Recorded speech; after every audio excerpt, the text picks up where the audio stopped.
जय माता दी, जय मां कामाख्या, देव राधा ट्रस्ट, सत्यवाणी चैनल। हमारे पास धर्म से संबंधित प्रश्न, जिज्ञासा काफी आती है। हम उन्हीं का ही जवाब आपको देते हैं।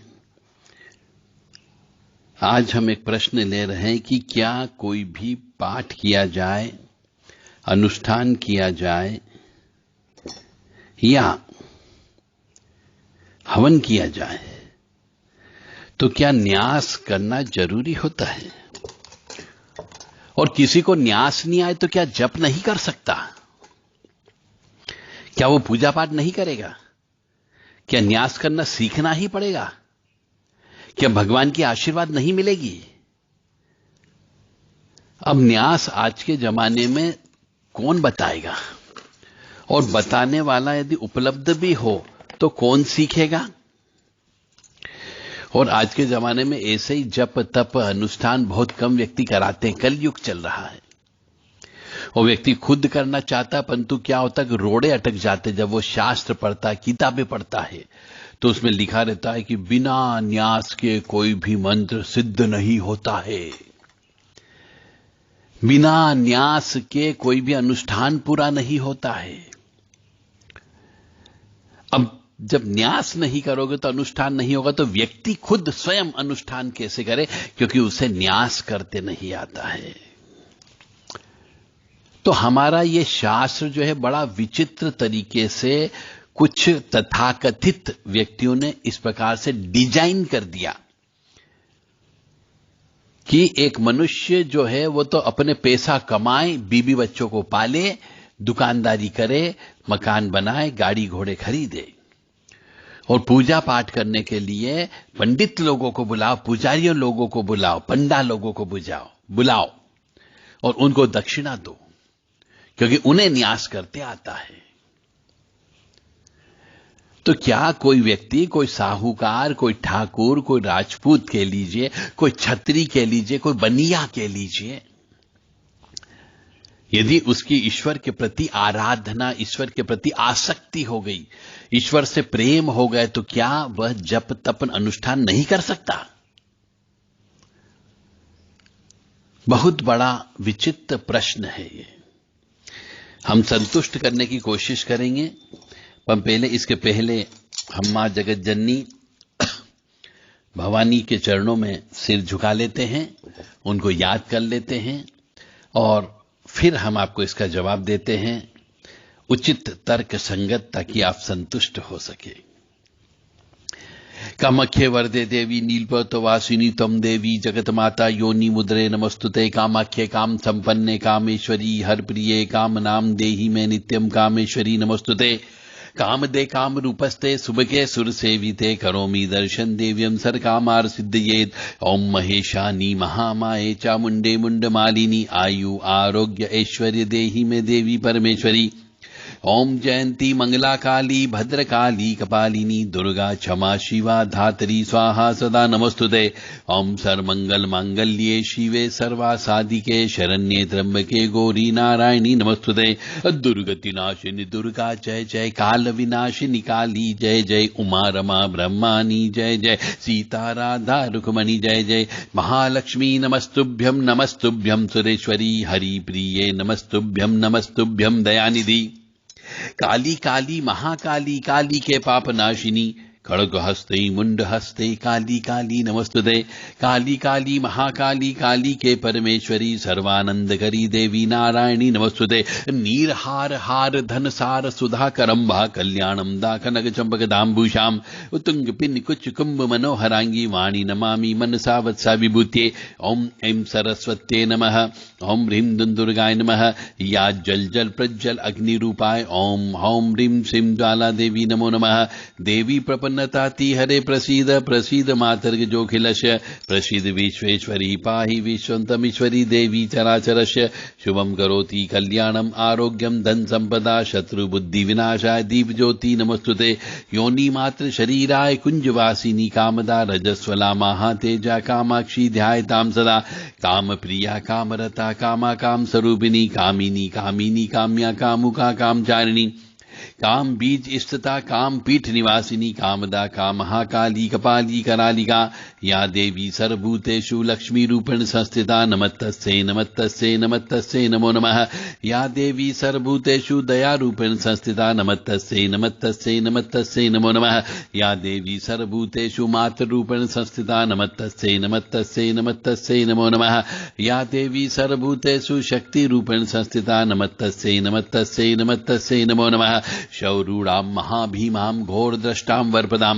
हास्ययुक्तां त्रिनेत्रां च कपालकर्तकारकम् मुक्तकेशी ललजिह्वां पिबतीं रुधिर्मुहुः चतुर्बाहुयुक्तां देवी वराभयकरां स्मरेत् ॐ ध्यायेत् काली महामायां त्रिनेत्रां बहुरूपिणीं चतुर्भुजां ललजिह्वां पूर्णचन्द्रनिभावनां नीलोत्पलदल प्रख्यां शत्रुसंविदारिणीं नरमुण्ड तथा खड्गं कमलं वरदं तथा विभ्राणां रक्तवदनां द्रष्टाली घोरूपिणीं अट्टहास निरतां सर्वदां च दिगंबरां शवासनिस्थिता देवी मुण्डमालाय भूषिताम् ओम नमो भगवते वासुदेवाय ओम क्लीं कृष्णाय नमः ओम लक्ष्मी नारायणाय नमः ओम विष्णुवे नमः ओम कृष्णाय वासुदेवाय हरिये परमात्मने प्रणत क्लेशनाशाय गोविंदाय नमो नमः शांताकारं भुजगशयनं पद्मनाभं सुरेशं विश्वाधारं गगनसदृशं मेघवर्णं शुभांगं लक्ष्मीकान्तं कमलनयनं योगिभिः ध्यानगम्यं वन्दे विष्णु भव भय हरम सर्वलोकैकनाथम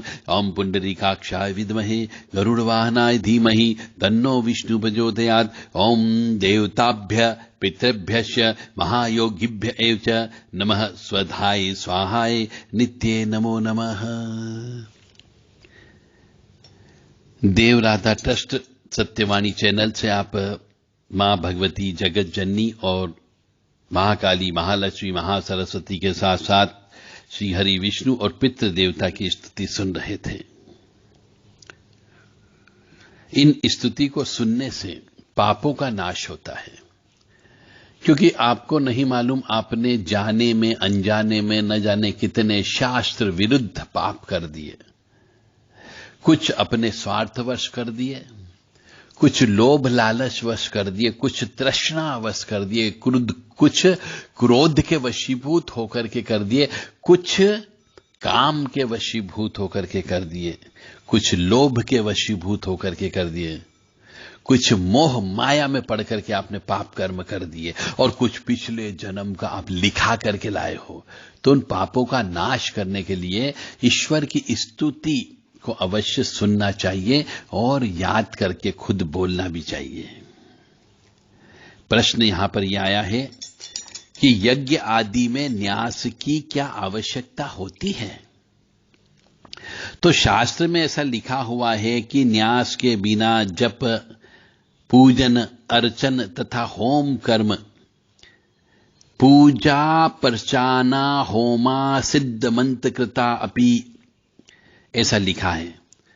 तो ये इनका कहना है कि यह बिना न्यास के यदि किया जाता है तो यह आसुरी प्रवृत्ति वाली चीज होती है, उसका कुछ भी फल आपको प्राप्त नहीं होता है। इसलिए न्यास आदि कर्म द्वारा हर तरीके से पीठ बना करके देव स्वरूप होकर के देव अर्चन करना चाहिए। देवो भूत्वा देवानान यजेत, अतः अंगन्यास करन्यास अवश्य करना चाहिए, यह शास्त्र कहता है। अब हम आगे की बात करें इसमें, जिसको ज्ञान नहीं है तो वो कैसे करेगा? इसीलिए मैं बार बार कहता हूं कि आपको मंत्र नहीं बोलना है, आपको सिर्फ ईश्वर का नाम लेना है। ईश्वर का नाम लेने के लिए न्यास की आवश्यकता नहीं होती है। जैसे ओम नमो भगवते वासुदेवाय, इसके लिए कोई न्यास की आवश्यकता नहीं है। श्री राम जय जय राम, इसके लिए कोई न्यास की या कोई गुरु की भी आवश्यकता नहीं होती है। यानी मंत्र जहां पर आ जाएगा वहां पर आपको न्यास करना है। जैसे ओम हम शम नम गम फम सम खम महाकाल भैरवाय नमः, या फिर ओम ऐम ह्रीम क्लीम चामुंडा विच्चे, या फिर जो अभी मैंने मंत्र बोले इनमें से भी मंत्र हैं, जो भी मंत्र हैं यदि उन मंत्रों को हम बोलते हैं तो उसके लिए न्यास की आवश्यकता होती है। अंग न्यास करण न्यास अवश्य करना चाहिए, ऐसा शास्त्र कहता है। बाकी और भी होती, दिगन न्यास होता है, 8 प्रकार के न्यास होते हैं। तो वैदिक मंत्रों में न्यास की आवश्यकता होती है। तो मैं कहता हूं वैदिक मंत्र मत बोलो, आप तांत्रिक मंत्र बोलो। अब जैसे तांत्रिक मंत्र हो गया मतलब ओम ह्राम ह्रीम रोम स सूर्याय नमः, ये तांत्रिक मंत्र है। ओम ह्रीम गणेशूर्य आदित्य श्रीम ओम, ये तांत्रिक मंत्र हो गया। ओम प्राम प्रीम प्रोम स शनेश्वराय नमः, ये तांत्रिक मंत्र हो गया। तो आप तांत्रिक मंत्र को बोले या भगवान का डायरेक्ट नाम ले लो तो न्यास की आवश्यकता नहीं और पूरा फल की प्राप्ति होगी। परंतु आप मंत्र बोलोगे और वैदिक मंत्र बोलोगे तो न्यास करना अत्यंत आवश्यक होता है। इसलिए शास्त्र में लिखा कि यज्ञ करते हैं, क्योंकि यज्ञ करते हैं तो बहुत सारे मंत्र बोलना पड़ते हैं, इसलिए न्यास की आवश्यकता होती है। और न्यास इसलिए भी करना चाहिए कि आप अपने आप को, क्योंकि कई बार हम पाप कर्म कर लेते हैं, तो अपने आप को देव स्वरूप मान करके देवताओं की अर्चना करना चाहिए, तो देवताओं की कृपा प्राप्त होती है। इसलिए तांत्रिक मंत्रों में न्यास की आवश्यकता नहीं है, केवल वैदिक मंत्र में ही आपको न्यास की आवश्यकता है। तो वैदिक मंत्र मत बोलिए, आपको सिर्फ ईश्वर का नाम लेना, जिसे कि अब हम चलते हैं, विष्णु सहस्त्र नाम हो गया, शिव सहस्त्र नाम हो गया, देवी सहस्त्र नाम हो गया, तो इनके लिए कोई न्यास की आवश्यकता नहीं होती है। तांत्रिक मंत्रों में न्यास की आवश्यकता नहीं होती है, परंतु वैदिक मंत्रों में न्यास की आवश्यकता होती है। इसलिए वैदिक मंत्र नहीं पढ़ें। वैदिक मंत्र सिर्फ ब्राह्मणों के मुख से ही बोलना माना चाहिए, ताकि वो विधि विधान से कर सके और आपको फल मिल सके। आपको तांत्रिक मंत्र या फिर भगवान का नाम लेकर के आप ओम श्री गणेशाय नमः ये नाम ले दिया आपने, ओम गम गणपते नमः ये नाम ले लिया, तो अब यहां पे आपको न्यास की आवश्यकता नहीं है। बस ये भी नाम लेकर के जपेंगे तो भी ईश्वर की कृपा प्राप्त होती है। जय माता दी, जय मां कामाख्या।